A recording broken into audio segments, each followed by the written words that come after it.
Bienvenidos al curso de Predicación Expositiva. La lección número 9 es la proclamación del sermón. Para este momento ya hemos cubierto 8 lecciones. Hemos avanzado muchísimo.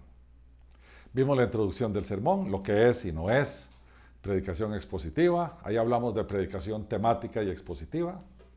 Las 5 etapas del trabajo del predicador. Para esta altura ya todo el mundo debe estar pensando qué montón de trabajo lleva un sermón. Pues sí. La exégesis del sermón expositivo, cómo extraer del texto lo que el texto nos quiere decir. También pasamos por la reflexión teológica, recuérdense de teología bíblica y teología sistemática, cómo aquello lo aplicamos para nuestro texto. También vimos la contextualización del sermón, pasamos por la redacción del cuerpo y después pasamos en la lección pasada a la redacción de la introducción y la conclusión. Llegó el momento de hablar de la proclamación. ¿Cómo predicamos el sermón? Tenemos que empezar por el principio.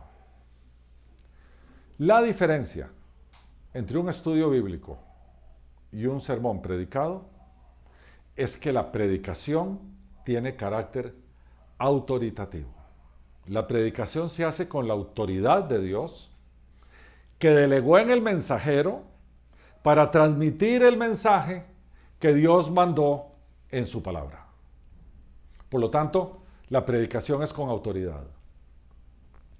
Esa autoridad no depende de quien está predicando el sermón. Esa autoridad es divina, es de Dios. Y por lo tanto, el que está predicando el sermón debe ser obediente al entregar su mensaje con muchísima fidelidad del texto, pero además con claridad para los oyentes.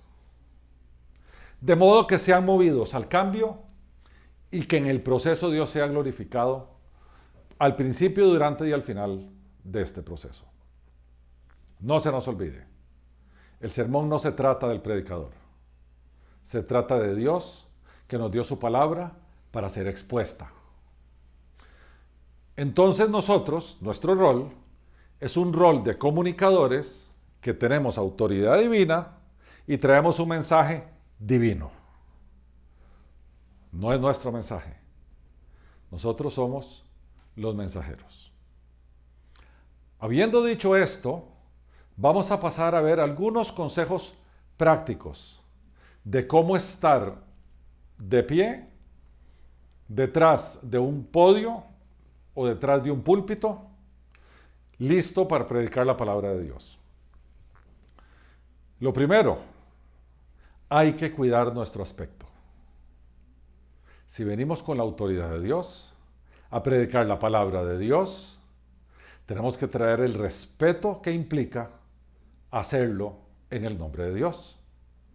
Por lo tanto, nuestra ropa, nuestro peinado, nuestra postura y ya sea los artículos que portamos deben corresponder a eso que les acabo de decir. Nada, ni de mi peinado, ni de mi postura, ni de lo que yo traiga, debe convertirse en una distracción u obstáculo para que la audiencia se ponga a fijarse en esto y se le vaya su atención de donde debería estar puesta, que es en el texto que está siendo predicado. Uno de los consejos más sabios que yo he recibido en mi vida en términos de exposición, de cómo exponer, cuando uno pregunta ¿cómo me debo vestir?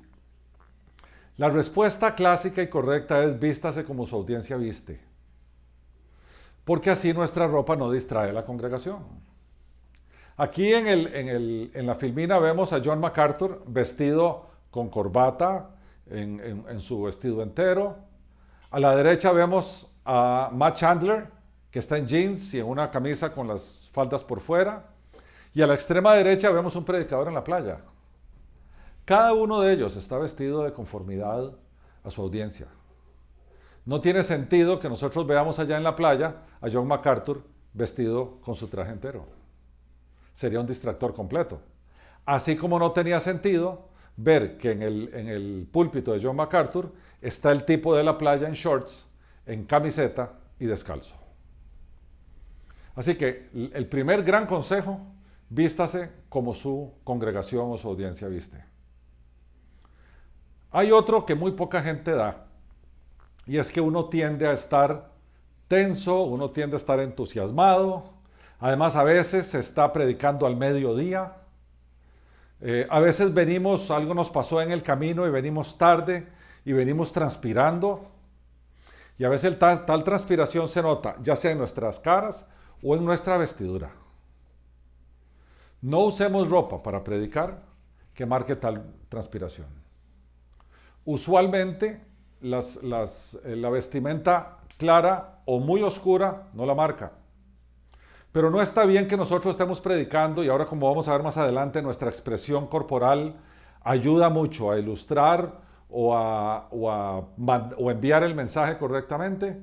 Donde hacemos así y se nos ve sudoración, la gente se va a fijar y se va a distraer. Y eso no está bien. Entonces hay que cuidar también ese aspecto. Nuestra apariencia, entonces, es de cuidado, porque esa apariencia puede ser o un obstáculo para que la gente se distraiga, o en el otro lado, algo que la gente no nota, que sería lo correcto. Que nuestra apariencia no se note. Lo segundo son nuestras palabras. Usualmente tendemos a querer caerle bien a la audiencia, que la audiencia nos acepte, y eso no está mal. Pero no debemos usar ilustraciones o palabras propias de una región. Porque hoy en día las audiencias son diversas en términos histórico-culturales. Entonces, lo que puede ser entendido, bien entendido para una, puede ser no ser entendido para otra, e inclusive puede haber términos que son palabras groseras y soeces para otros. Entonces debemos usar lenguaje neutro y no usar mensajes o palabras propias de una región en particular. Lo otro es que no está mal tratar un personaje bíblico como lo que el personaje bíblico representa. Pero no podemos decir que Pedro era un idiota. Eso no se puede decir. Podríamos decir que Pedro es explosivo. O podemos decir que Pedro en su característica era extrovertido. Pero no podemos insultar a ningún personaje bíblico. O que David, que era un hombre conforme al corazón de Dios, se convirtió en un adúltero desgraciado y que merecía ir a pararse a los infiernos. Evitemos eso. Podemos decir lo mismo sin insultar a un personaje bíblico. Lo otro es nuestra emoción. Cada pasaje, cada texto de la Escritura lleva una reacción de nuestras emociones que a su vez lleva a una reacción que se espera por parte de la audiencia, de nuestro público, de nuestra congregación. A veces, y yo sé que esto es muy frustrante, uno está predicando y está viendo la congregación y está viendo que la congregación está apática, está dormida, luce hasta deprimida. Nosotros tenemos que estar muy conscientes y muy despiertos en cuanto a identificar el estado de ánimo que está allí y además hacer un traslado de cómo el texto, porque el texto tiene también, refleja emociones, pues los textos son humanos, son inspirados por Dios, pero son transmitidos por una persona a un grupo de personas. Si yo no represento correctamente las emociones del texto ante una audiencia que puede estar dormida, el texto va a estar sin sal y sin pimienta, digamos, va a estar insulso. Yo lo que estoy haciendo es leyendo literalmente en vez de estar transmitiendo un mensaje. Este tema de las emociones es tremendamente importante, porque pasa por las emociones que salen del texto, pasa por las emociones que tiene el predicador y pasa por las emociones que tiene la audiencia. Con esto, no me malinterpreten, no quiere decir que tenemos que manipular emociones. Lo que tenemos es que estar claros de que si el texto trae, comunica, porta una emoción, hay que transmitirla correctamente. Si nosotros vemos que la audiencia no la está recibiendo correctamente, tenemos que revisarnos, porque ese texto es parte de la palabra de Dios y la palabra de Dios es viva. Esto me lleva al tercer punto. Siempre debemos predicar con pasión. La pasión forma parte del predicador que está predicando la palabra de Dios. No podemos predicar sin pasión. Imagínense, estamos comunicando un mensaje divino. Ese mensaje sale de nuestra boca y vino de Dios. ¿Cómo no va a ser comunicado con pasión? Con pasión, con urgencia, con amor, con entusiasmo. Eso se tiene que ver desde el púlpito. Lo otro es que nosotros, a diferencia de los estudios bíblicos, aquí, desde el púlpito, persuadimos.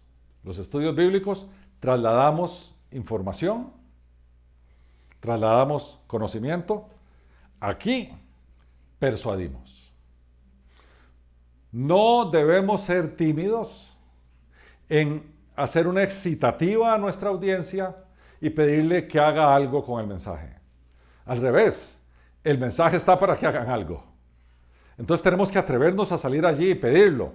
El mensaje está diseñado desde la Escritura y aplicado correctamente para que haya un cambio. Y ese cambio nosotros lo tenemos que comunicar de forma persuasiva e insistente. ¿Por qué? Porque amamos a nuestra congregación. Y a partir del amor que nosotros tenemos por la congregación, le deseamos mejor. Y ese deseo de mejor tiene que ser un deseo de un cambio que Dios está mandando y que nosotros estamos comunicando.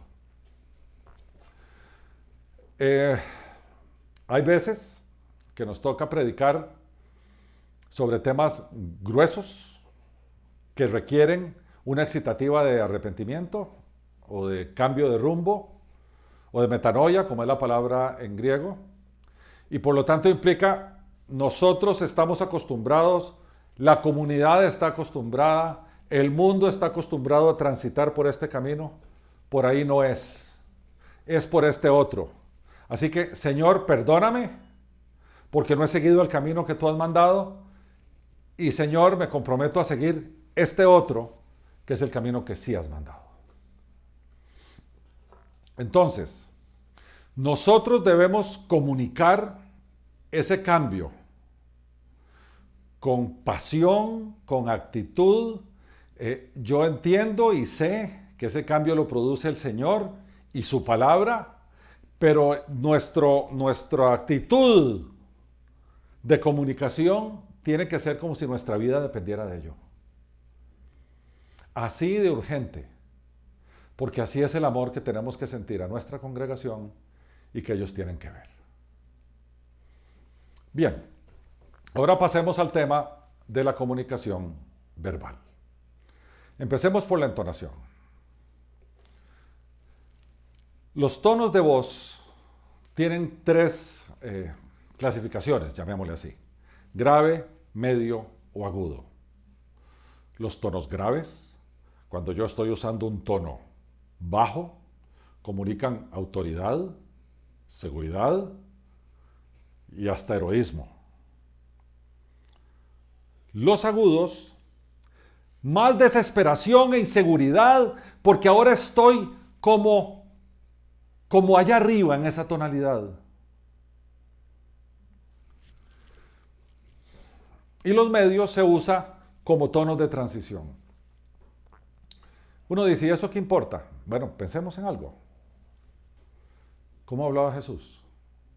Ustedes ven a Jesús no entonando su conversación. Les voy a decir una parábola. Había un hombre que tenía 2 hijos. Uno de los hijos le pidió que le adelantara la herencia y entonces el padre le adelantó la herencia y el hombre se fue. ¿Verdad que no vemos a Jesús así? Probablemente Jesús era un contador de cuentos cuando contaba con sus parábolas. Yo me imagino a Jesús diciendo, y había un hombre que tenía 2 hijos, y de esos 2 hijos uno vino, el menor, y vino y le dijo, padre, dame la herencia anticipadamente. Jesús era un contador de cuentos, era un maestro, el maestro por excelencia. Así que él usaba sus entonaciones correctamente. El otro que sabe usar entonaciones es el diablo. ¿Cómo creen que persuadió a Eva? Eva, ahora es importante que te comas ese fruto porque después serás como yo. Así no. Yo me imagino, Eva, en un tono persuasivo y como así, como en silencio, ¿sabes por qué Dios no quiere que comas del fruto? Porque serías como Él. Entonces, no trivialicemos la entonación de voz. Es sumamente importante como comunicadores del mensaje divino. Lo otro también es la velocidad con que predicamos. ¿Cuándo usamos o bajamos la velocidad con que estamos comunicando lo que estamos diciendo? Cuando queremos dejar algo claro. Cuando decimos, por favor, oigan esto, es de extrema importancia que nosotros A, B y C. Cuando bajamos la velocidad, hay un énfasis. Y por eso usamos ese recurso para que a la gente le quede grabado algo. Por ejemplo, yo usaría el clímax del sermón, llámese la aplicación, en un tono lento, no en un tono rápido. Por otra parte, cuando estamos exponiendo el cuerpo del mensaje, hay que, a diferencia de cuando uno está conversando con alguien, meterle un poquito al pie al acelerador. Tratar de no dejar muchos espacios, hay ciertas pausas que son importantes para hacer énfasis, pero la velocidad es importante porque mantiene la narrativa. Y finalmente, recordemos que la mente, lo que capta el oído y procesa la mente va mucho más rápido, ¿verdad? De cómo se comunica el mensaje. Por lo tanto, cuando estamos buscando llegar a un clímax, el clímax lo vamos a comunicar lentamente, pero la historia la vamos a comunicar rápidamente porque entonces venía aquello y apareció, y cuando apareció le dijo, mira, así es esto. Entonces tenemos cómo llevamos, estamos contando una historia, cómo llevamos la historia a su clímax y cómo hacemos énfasis en ese clímax. Para mí uno de los mejores presentadores de iglesias hoy en día es Andy Stanley. No comparto para nada su teología, pero veo su técnica de presentación. Y Andy Stanley es un mago para hacer pausas. Voy a hacer algo que hace él mucho. Voy a leer esta parte donde dice pausas y dice, para énfasis o puntos climáticos, en su mensaje es mejor la pausa prolongada que gritar o golpear el púlpito. Eso es lo que hace él. Y donde hace ese para arriba y hace la pausa, todo el mundo se queda esperando a ver qué va a decir. Eso hace las pausas, eso es el valor de las pausas cuando nosotros estamos exponiendo.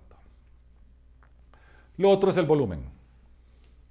Y ahí tienen en la filmina la graficación de volumen, donde a la izquierda tienen los volúmenes variables y a la derecha tienen los volúmenes constantes. De nuevo, hay un rango que se llama rango dinámico, que puede ser alto, medio o bajo.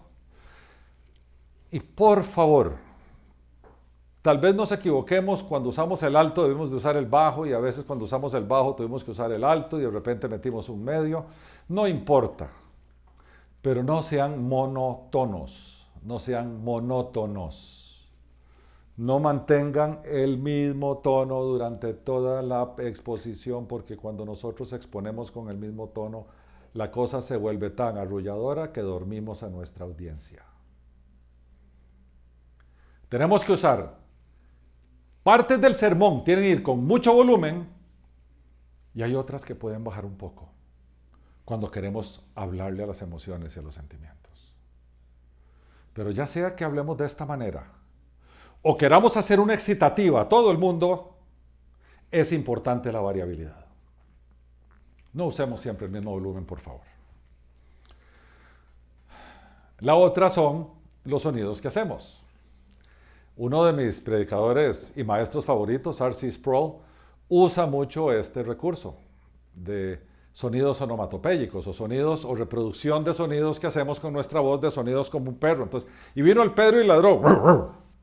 Este es un sonido de ese tipo. O el aullido del lobo, o me acuerdo una exposición famosa de él cuando hablaba del lloro y el crujir de dientes, que si él llegaba al cielo y el Señor lo mandaba al infierno, él iba a saber que él se merecía el infierno y que en el infierno había dos clases de personas, aquellos que lloraban y aquellos que crujían los dientes, y los que crujen los dientes, él decía, Señor, ¿por qué tú me has tenido aquí? Y los que son los enemigos del Señor, pero están los otros, y entonces así decía yo, y yo estaría llorando, y yo estaría diciendo, y él está haciendo todo eso, porque es un comunicador. Entonces se vale. Lo que es más, es recomendable que usemos también estos recursos de los sonidos para nuestra audiencia. Estamos contando una historia. Y finalmente, como lo hemos dicho a lo largo de toda esta lección, todo esto va a llevar a un clímax, a la cima de nuestro mensaje. Y por tanto, esta cima del mensaje, generalmente, como lo hemos dicho, es la aplicación del mensaje. Subamos la voz, hagamos pausas, aceleremos, detengámonos. No comuniquemos el mensaje ni rápido, ni a la ligera, ni con tonos aburridos. El mensaje es algo, o el clímax es algo como esto. Y entonces es importante que de todo esto que hemos aprendido, tenemos que ir y hacer un cambio. Y fijarse a la audiencia, fijarse a los ojos de la audiencia, eso lo vamos a ver ahora más adelante, pero tenemos que hacer un énfasis. Bien, ahora pasamos de la comunicación verbal a la comunicación no verbal. Empecemos por la expresión facial. Hablamos aquí en la presentación del Dr. Paul Ekman, que él descubrió que los seres humanos tenemos 7 expresiones faciales, nada más. Dice, ira, tristeza, desprecio, repugnancia, sorpresa, miedo y felicidad. Y por lo tanto, como está nuestra cara, también comunica. Yo no puedo decir que estoy muy divertido y estoy así. O no puedo decir que estoy hablando muy en serio y estoy así. Es importante que nuestra expresión pegue con lo que estamos diciendo, pero es importante que seamos expresivos. Es importante que movamos nuestros ojos. Es importante que la audiencia vea cómo nuestra cara va coincidiendo con lo que estamos diciendo o lo que estamos mostrando. Es horrible ver una persona impávida. Es horrible ver una persona que está todo el tiempo con una cara como si estuviera congelado. Lo otro que también es de meridiana importancia es el contacto visual. Si nosotros estamos convencidos de que estamos diciendo la verdad se comunica viendo a los ojos. Y ustedes dirán, pero son 300 personas, o 1000 personas, o 200 personas, o 70 personas, ¿cómo le va a ver los ojos a todos? Bueno, empecemos por verle los ojos a alguien. Hay muchos predicadores que se quedan viendo un punto fijo al fondo y no ven a nadie. Y le predican al punto fijo al fondo porque les da vergüenza ver la cara de las personas.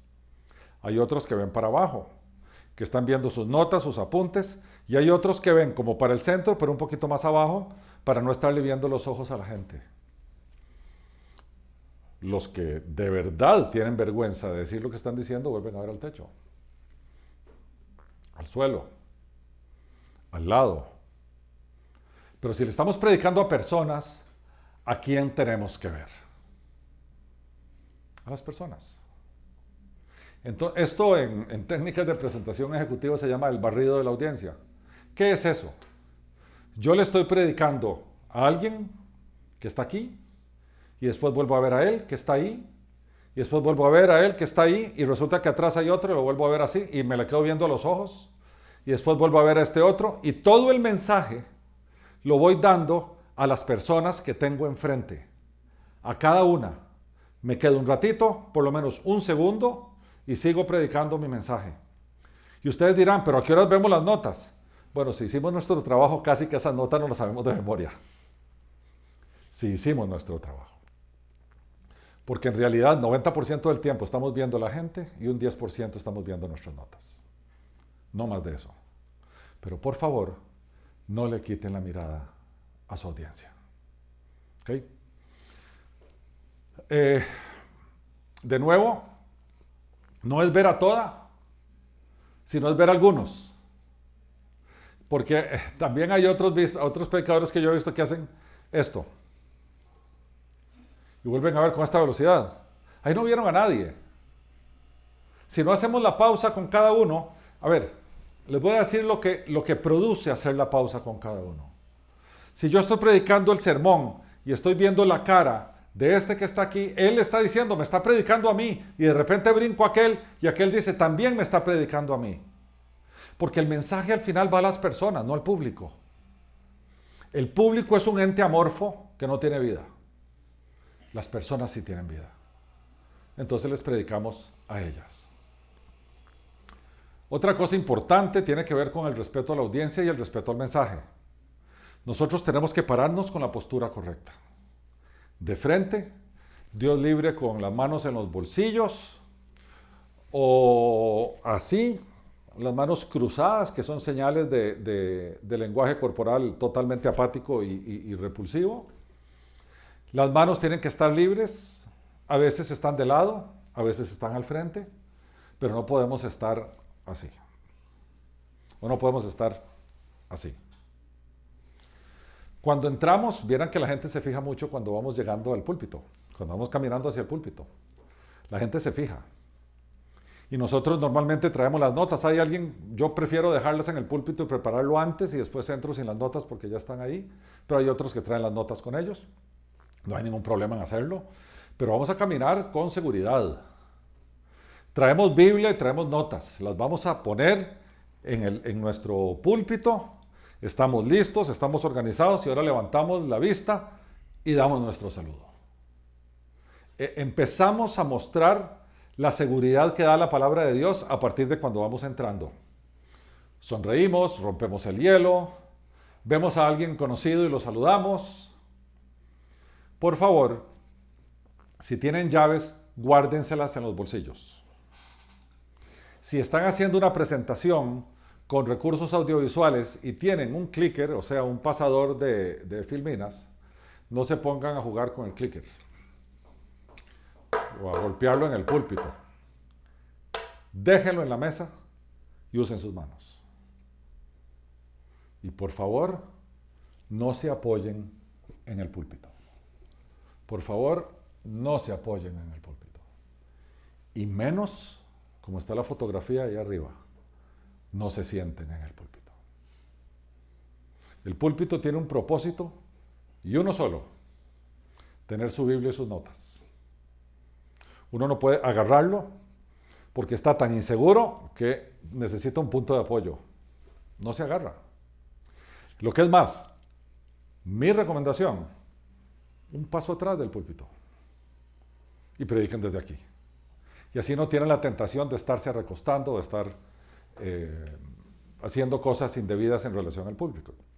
Después está el movimiento. Y el movimiento es algo sumamente importante para dinamizar la presentación. Usamos manos, usamos brazos, nos movemos en algunas secuencias. Decimos, aquí están, nos pasó, por ejemplo, el texto, el Señor nos pasó de las tinieblas a su luz admirable. Esto es importante porque esto grafica en la mente de las personas el mensaje. Cuando decimos, nos pasó las tinieblas, su luz admirable, movimientos muy chiquititos, la gente no los ve, hay gente que está sentada muy atrás. Los movimientos en el púlpito tienen que ser movimientos muy largos para que lo vea todo el público y no solo los que están sentados adelante. Y finalmente, no prediquemos así. Prediquemos erguidos, brazos abiertos, y vamos a desplazarnos en el púlpito de acuerdo a nuestra necesidad. ¿Okay? Ese desplazamiento lo medio diagramamos en el área que tenemos aquí. No es que vamos a ir a pasear por allá, sino que lo que se recomienda es que tengamos como 6 cuadrantes, 3 y 3, y entonces nos empezamos a desplazar según el énfasis de lo que queremos hacer. ¿Okay? Hay algunas recomendaciones técnicas de psicología Por ejemplo, eventos positivos y futuros hacia la izquierda, la parte de atrás es para restar intensidad de un punto, la de adelante es para agregarle. A ver, esto es de acuerdo al estilo de cada uno. De nuevo, R.C. Sproul, que lo tenemos ahí, él usualmente se paraba así a la par del púlpito y después se para al otro lado y después camina por aquí y después se devuelve por allá. Él le fascinaba estar moviéndose ahí. Porque la gente termina por fijar su mirada en algo y cuando uno fija la mirada en algo por mucho tiempo, termina durmiéndose. Entonces es importante darle dinamismo a todo esto. Bueno, yo sé que esto ha sido una sesión larga de muchos tips. No espero que se los aprendan todos de una sola vez, pero estos tips son importantísimos para hacer que nuestro sermón sea comunicado correctamente. ¿Por qué razón? Porque la palabra de Dios merece que sea comunicada bien, en forma y en fondo. Por lo tanto, todo el trabajo de preparación que hicimos, todo, para tener un fondo rico para predicar, merece ser predicado en forma correcta. Usando nuestros brazos, usando nuestra voz, usando nuestra entonación, vistiendo correctamente, manejando el púlpito correctamente, etc. Bueno, hasta aquí la lección de hoy. Nuestra siguiente lección, vamos a ver pasos prácticos para hacer un sermón expositivo. Ya estamos casi que en la fase final del curso. Para todos ustedes, mil gracias por su atención y que Dios les bendiga.